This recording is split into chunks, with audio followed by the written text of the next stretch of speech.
I love Christmas time. You might say it's my favorite time of the year. I love Christmas music and Christmas lights and putting up decorations and certainly eating Christmas cookies. Christmas time is just my favorite. And I remember as a kid anticipating Christmas coming, and one of our favorite questions to talk about at Christmas time was, what do I want for Christmas? And that's a fun question to ask, but actually, let's face it, at Christmas time, if we're not careful, it can become a little bit of selfishness time as we work on our lists and check them twice. So as I was thinking about this, I thought, how do we combat this natural tendency, this natural drift that can take place in our lives at not only Christmas time, but at other times of the year when we drift towards selfishness? What's an antidote for selfishness at Christmas time and all year long?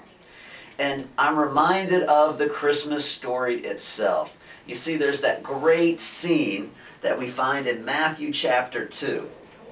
And it's the scene with the Magi visiting the baby Jesus and his parents. And we hear about how the Magi combat selfishness. These are guys that are very well off. They're very smart. Certainly they would be forgiven if they were selfish sometimes or a little arrogant maybe. But listen to how they approach Jesus. After they heard the king, the Magi went on their way, and the star they had seen in the east went ahead of them until it stopped over the place the child was. When they saw the star, they were overjoyed. On coming to the house, they saw the child with his mother Mary, and they bowed down and worshipped him. Then they opened their treasures and presented him with gifts of gold and of incense and of myrrh. And I think the Magi got something right. They realized that Christmas wasn't about them. It was about Jesus.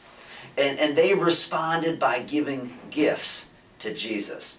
And I want to suggest that the antidote to selfishness at Christmas time is giving. Giving is the antidote. Luke 6:38 says, "Give, and it will be given to you. For whatever measure you deal out to others, it will be dealt to you in return."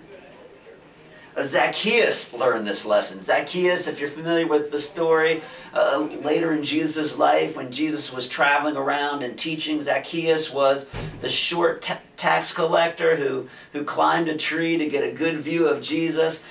But he had a bad reputation. Not only was he considered selfish, he was considered traitorous as a tax collector, collecting taxes for the Romans from the Jewish people when he was Jewish himself. And he got rich doing this.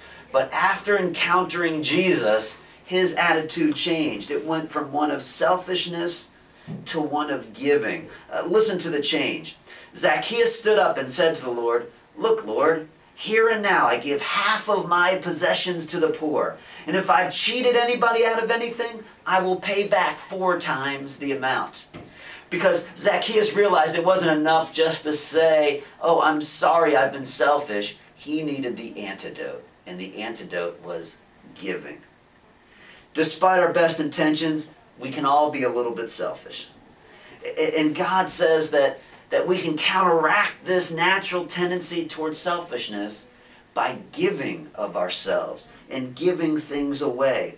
We can take the selfishness antidote this Christmas time. We can give of our belongings. Yes, we can give of our money. We can give of our time. We can give of our love and support and our sympathy. And we can give the gospel too and tell others the good news about Jesus. That not only was he born at Christmas time, but he lived a perfect life and then gave of himself, dying on the cross for our sins, that we might have a relationship with the God who created us and loves us. We can give. And if you're reluctant to give, if you struggle a little bit with letting go of things, well, remember how much God's given you. And not only will you count your blessings and be overwhelmed by gratitude, but you'll remember that Jesus gave himself for you, that you might be saved. And that's the ultimate gift from God. And that's the ultimate Christmas gift. So as we think about our relationships and our families at Christmas time, wouldn't it be great if we all learned to be less selfish and more giving?